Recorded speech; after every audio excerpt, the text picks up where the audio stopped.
Movie की शुरुआत होती है और हमें अफ्रीका के जंगल का सीन दिखाया जाता है जहाँ पर एक वायरस फैला हुआ होता है जिसका नाम मोटाबा है। अब कुछ देर बाद वहाँ पर कुछ अमेरिकन डॉक्टर्स आते हैं जो वहाँ पर उस वायरस से इन्फेक्टेड लोगों को देखते हैं और उनके ब्लड सैंपल को लेकर वहाँ से चले जाते हैं और जाते जाते वो उन लोगों से बोलते हैं कि हम आपके लिए आपकी जरूरत की सारी चीजें डिलीवर करवा देंगे। लेकिन कुछ देर बाद आर्मी जनरल एक ऑर्डर देते हैं कि उस जगह को बॉम्ब से उड़ा दिया जाए जिस जगह पर वह मोटाबा वायरस फैला हुआ है और हम देखते हैं कि थोड़ी देर बाद उस जगह को बॉम्ब से उड़ा दिया जाता है और सब कुछ खत्म हो जाता है। और फिर यहाँ से हमें 28 साल बाद का सीन दिखाया जाता है जहाँ हमें मूवी के मेन कैरेक्टर कर्नल सैम को दिखाया जाता है जो अपनी एक्स वाइफ रबी के पास आया हुआ था जिसका हाल ही में तलाक हुआ था। वहाँ सैम रबी से कहता है कि मुझे अफ्रीका के जंगलों में जाना होगा जहाँ ये वायरस फैला है क्योंकि अब ये बीमारी लेवल 4 पर आ गई है। और फिर इतना बोलने के बाद वो वहाँ से चला जाता है। कर्नल सैम अपने दोस्त कैसी के पास पहुँचता है जहाँ कैसी उसे साल्ट नाम के मेजर से मिलते हुए बोलता है कि इनका नाम साल्ट है और ये हमारे साथ अफ्रीका के जंगल चलने वाले हैं और मेजर साल्ट का ये पहला मिशन था। कुछ देर बाद ये तीनों जायरी नामक एक गांव पहुंचते हैं जहां पर इन लोगों को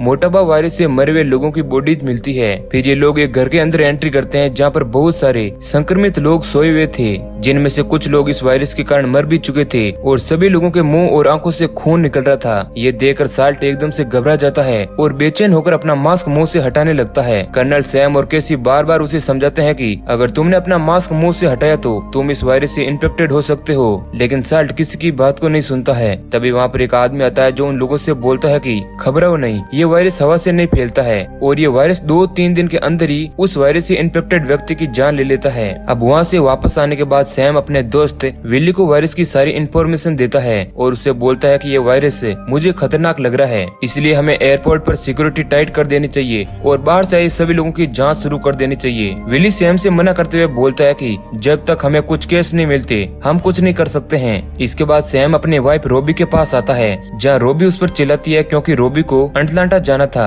और वो ऑलरेडी बहुत ही लेट हो चुकी थी। फिर कर्नल सैम और कैसी मेजर साल्ट के पास पहुँचते हैं जहाँ मेजर साल्ट अपनी हाईटेक लैब में इस वायरस के ऊपर रिसर्च कर रहे थे, जहाँ इन लोगों को पता चलता है कि ये वायरस बहुत ही तेजी से फैलता है और कुछ ही घंटों में उस इन्फेक्टेड व्यक्ति की मौत भी हो सकती है। इधर विली और मेजर डोनाल्ड अपने लैब पर रिसर्च कर रहे थे और तब उन्हें पता चलता है कि ये वही वायरस है जो 1987 में आया था और अब ये वायरस और भी ज्यादा खतरनाक है। तब डोनाल्ड बोलता है कि उस समय हमने इस वायरस को छुपाने के लिए सारे कैंप को उड़ा दिया था और अब इसे बंद करो ताकि ये बात हम दोनों के बीच में ही रहे और इस केस से कर्नल सैम को बाहर कर दिया जाए क्योंकि मैं नहीं चाहता कि ये बात सैम को पता चले और हमारी इतने सालों की मेहनत बर्बाद हो जाए। अब हमें यहाँ पता चलता है कि 1967 में जो ब्लास्ट करके सारे कैंप को उड़ाया था वो इन सभी लोगों की ही साजिश थी और फिर बिली भी ठीक ऐसा ही करता है और इस केस से कर्नल सैम को बाहर कर देता है। और जब ये बात कर्नल सैम को पता चलती है तो वो तुरंत बिल्ली के पास जाते हैं और वहाँ जाकर बिल्ली से पूछते हैं कि तुमने मुझे मोटाबा केस से क्यों हटाया और ये वायरस कैसे फैलता है और कितने दिनों के अंदर व्यक्ति की जान जा सकती है। हमें इसकी कुछ भी जानकारी नहीं है और हमने प्रोटीन अलग कर लिया है। कैसी ने चूहों और बंदरों में इस वायरस को डाल दिया है और अगर सब कुछ ठीक रहा तो हम 1 महीने में इसके जेनेटिक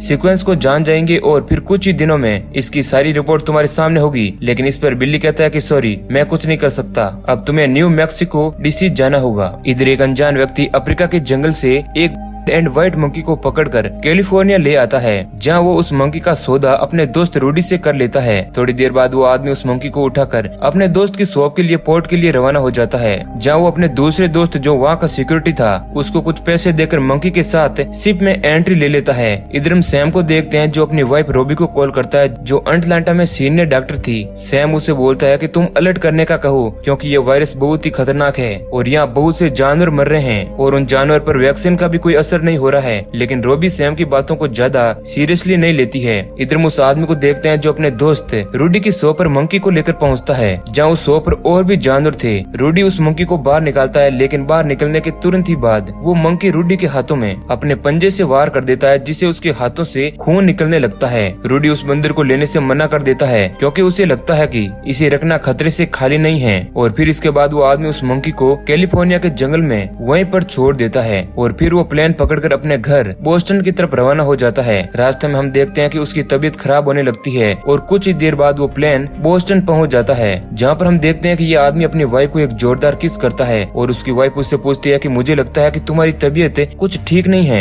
इस पर वो आदमी कहता है कि हाँ, मुझे भी कुछ ऐसा ही लग रहा है, और फिर वो आदमी बेहोश हो जाता है, जिसके बाद उसे बोस्टन हॉस्पिटल एडमिट किया जाता है। इधर हम देखते हैं कि रूडी की तबीयत भी खराब होने लगती है और उसे भी हॉस्पिटल में एडमिट किया जाता है। इधर सिडनी अटलांटा में रोबी के पास कुछ देशों के मरीज की लिस्ट रहती है, जिसमें बोस्टन हॉस्पिटल के इन्फेक्टेड मरीज की भी थी, जिसे देखकर वो शॉक हो जाती है और तुरंत बोस्टन हॉस्पिटल पहुंचती है। और थोड़ी देर बाद वो उसी आदमी से मिलती है जो इस वायरस से पूरी तरह इन्फेक्टेड हो चुका था, और साथ में उसकी गर्लफ्रेंड भी पूरी तरह अब इन्फेक्टेड हो चुकी थी। रोबी उससे बात करने की कोशिश करती है और उससे पूछती है कि मुझे बताओ कि तुम कहाँ गए थे और तुम बीमार कैसे हुए, क्या तुम्हारा किसी जानवर के साथ संपर्क हुआ था। तब वो आदमी कुछ बोलने की कोशिश कर ही रहा था, तभी उसकी मौत हो जाती है और फिर धीरे धीरे इन्फेक्टेड लोगों की संख्या बढ़ने लगती है और हॉस्पिटल फुल होने लगते हैं। डॉक्टर रोबी सैम को कॉल करती है और उससे बोलती है कि हमें WHO को इन्फॉर्म कर देना चाहिए और सभी देशों में अलर्ट कर देना चाहिए। और अब यही बात लेकर कर्नल सैम मेजर बिली के पास जाते हैं और उनसे बोलते हैं कि मुझे जल्दी बोस्टन के लिए रवाना होना होगा, क्योंकि वहाँ के हालात बहुत ही खराब है। लेकिन मेजर बिली कर्नल सैम की एक भी बात को नहीं सुनता है और ऊपर से उसे ये ऑर्डर देता है कि कल तुम्हें न्यू मैक्सिको के लिए रवाना होना है। लेकिन थोड़ी देर बाद मेजर बिली की बात न मानते हुए कर्नल सैम कैलिफोर्निया के लिए रवाना हो जाते हैं। इधर मेजर डोनाल्ड मेजर बिली को कॉल करके बोलते हैं कि कैलिफोर्निया के सीडल क्रीक नामक शहर में इस वायरस से बहुत ही ज्यादा केस मिल रहे हैं, इसलिए तुरंत इस शहर को निगरानी में किया जाए और हमें ये जानना होगा कि ये वायरस कितनी तेजी से फैल रहा है, और साथ ही कर्नल सैम पर भी निगरानी रखना, नहीं तो हमारी इतने सालों की मेहनत बर्बाद हो जाएगी। और फिर सीडल क्रीक के शहर को चारों तरफ से बंद कर दिया जाता है और सभी लोगों को ऑर्डर दिए जाते हैं कि इस शहर से कोई भी बाहर नहीं जाएगा। और थोड़ी ही देर बाद वहाँ पर रोबी और कर्नल सैम भी पहुँच जाते हैं, जहाँ पर बहुत सारे इन्फेक्टेड लोग थे, और तभी इन लोगों को पता चलता है कि ये वायरस हवा के द्वारा भी फैल रहा है। इधर मेजर बिली कर्नल सैम को अरेस्ट करने का ऑर्डर दे देता है, क्योंकि उसे डर लग रहा था कि कहीं कर्नल सैम को इस वायरस की सारी बात पता न चल जाए और इस वायरस की सारी इंफॉर्मेशन लीक न हो जाए, क्योंकि इन लोगों को पता होता है कि ये वायरस कहाँ से आया है और ये कितना खतरनाक है और इसकी वैक्सीन क्या है। इधर कर्नल सैम और उसकी सारी टीम लैब में रिसर्च कर रही होती है, जहाँ पर इन लोगों को पता चलता है कि वो आदमी जिसकी इस वायरस से मौत हुई थी वो एक पेट स्टोर पर काम करता था, और अब ये लोग जान जाते हैं कि हो ना हो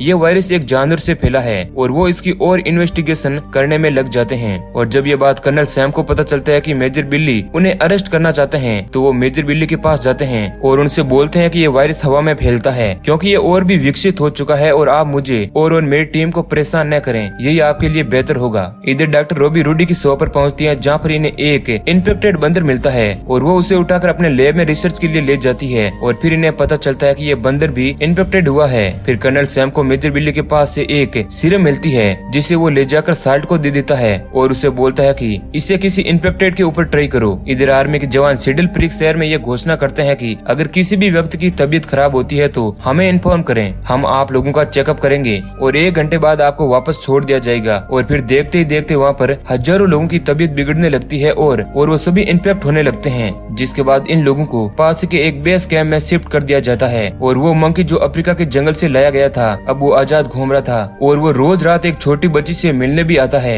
इधर अपनी हाईटेक लैब में रिसर्च के दौरान केसी की मेडिकल किट फट जाती है और वो इस वायरस से इन्फेक्टेड होकर वहीं गिर जाता है, जिसके बाद कर्नल सैम और उसकी टीम उसे जल्दी से उठाकर एडमिट करवाती है, जहां उन्हें पता चलता है कि केसी भी इस वायरस से इन्फेक्टेड हो चुका है। अब केसी के इलाज के दौरान डॉक्टर रोबी के हाथ में सुई चुभ जाती है, जिसके बाद वो भी समझ जाती है कि अब वो भी जल्दी इस वायरस से इन्फेक्ट होने वाली है। इधर हम देखते हैं कि जो सीरम कर्नल सैम ने मेजर साल्ट को इन्फेक्टेड के ऊपर रिसर्च करने को दी थी, अब मेजर साल्ट ने वो सीरम बंदर के ऊपर रिसर्च की थी, और हम देखते हैं कि अब वो बंदर धीरे धीरे ठीक हो चुका था। इसे देखकर सैम समझ जाता है कि इन लोगों के पास ये सीरम उस टाइम भी थी, लेकिन इन लोगों ने उन इन्फेक्टेड लोगों को नहीं बचाया और बदले में सारे कैंप को ही उड़ा दिया था। इसके बाद कर्नल सैम मेजर बिली के पास पहुंचता है, जहाँ बिली सैम को बोलता है कि प्रेसिडेंट के ऑर्डर आ चुके हैं और ठीक रात आज 8 बजे सीडल क्रीक शहर को उड़ा दिया जाएगा, जिसे सुनकर सैम के होश उड़ जाते हैं। अब सैम और बाकी टीम को पता चलता है कि पिछले हफ्ते अफ्रीका से एक शिप यहाँ आया था और अब ये टीम इस शिप को ढूंढने में लग जाती है। अब कर्नल सैम रोबी से बोलता है कि अगर मैं 6 बजे तक वापस नहीं आया तो तुम इस शहर को छोड़कर भाग जाना, क्योंकि ये लोग आज रात शहर को उड़ाने वाले हैं, इसलिए सेना भी यहाँ से जाने लगती है। इधर मेजर डोनाल्ड अब सख्ती से सेना को आदेश देते हैं कि कर्नल सैम को अरेस्ट किया जाए, लेकिन कर्नल सैम और साल्ट हेलीकॉप्टर लेकर वहाँ से शिप को ढूंढने के लिए भाग जाते हैं और ये दोनों सैन फ्रांसिस्को पहुँचते हैं और वहाँ जाकर इन्वेस्टिगेशन इन्वेस्टिगेशन करते हैं, जहाँ उन्हें पता चलता है कि पिछले हफ्ते अफ्रीका से एक बंदर लाया गया था और फिर ये लोग उस शिप को ढूंढने समुद्र की ओर रवाना हो जाते हैं। और थोड़ी ही देर बाद सैम उस शिप पर पहुंचता है तो उसे वहाँ पर एक इन्फेक्टेड आदमी मिलता है जिसकी मौत हो चुकी थी। उस कमरे की छानबीन के दौरान सैम को उस बंदर की कुछ फोटो भी मिलती है और वो तुरंत समझ जाता है कि ये वही होस्ट बंदर है जिसकी मदद से हम सीरम बना सकते हैं। वही हम देखते हैं कि वह बंदर जो उस छोटी बच्ची से मिलने रोज आता था, वह बच्ची उसका एक स्केच बनाती है और अपनी मम्मी को दिखाती है और बोलती है कि ये बंदर मुझसे रोज मिलने आता है। जिसके बाद उसकी मॉम सब कुछ समझ जाती है और वो तुरंत कर्नल सैम को कॉल करके बुलाती है। थोड़ी देर बाद वो दोनों वहाँ पहुँचते हैं और उस बच्ची से उस बंदर को बुलाने को बोलते हैं। अब बच्ची भी ठीक वैसा ही करती है। जिसके बाद वह बंदर बच्ची के पास आ जाता है और सैम और साल्ट उसे इंजेक्शन लगाकर पकड़ देते हैं। इधर मेजर बिल्ली सैम को कॉल करके बताते हैं कि तुम्हारे पीछे कुछ लोग लगे हुए हैं और उनसे सावधान रहना। इधर सिडल प्री को उड़ाने की तैयारी हो जाती है। इधर सैम और साल्ट उस बंदर को लेकर अपनी लैब में पहुंचते हैं और थोड़ी ही देर में सीरम बनाकर दोनों डॉक्टर रोबी के पास पहुंचते हैं और फिर धीरे धीरे रोबी की हालत में सुधार आने लगता है। इधर सैंडमैन बॉम्बिंग की प्रक्रिया स्टार्ट कर देते हैं। तभी कर्नल सैम वहाँ पहुँचते हैं और उनसे बात करते हैं और कहते हैं कि हमारी टीम के पास एंटी सीरम है और हम हर एक व्यक्ति को बचा सकते हैं, इसलिए हमें इस शहर को उड़ाने से रोकना होगा। जिसके बाद सैंडमैन कर्नल सैम की बात को मान लेते हैं और बॉम्ब को ले जाकर समुद्र में गिरा देते हैं। अब ये देख मेजर डोनाल्ड को बहुत ही गुस्सा आता है क्योंकि मेजर सैम ने उसके ऑर्डर को नहीं माना था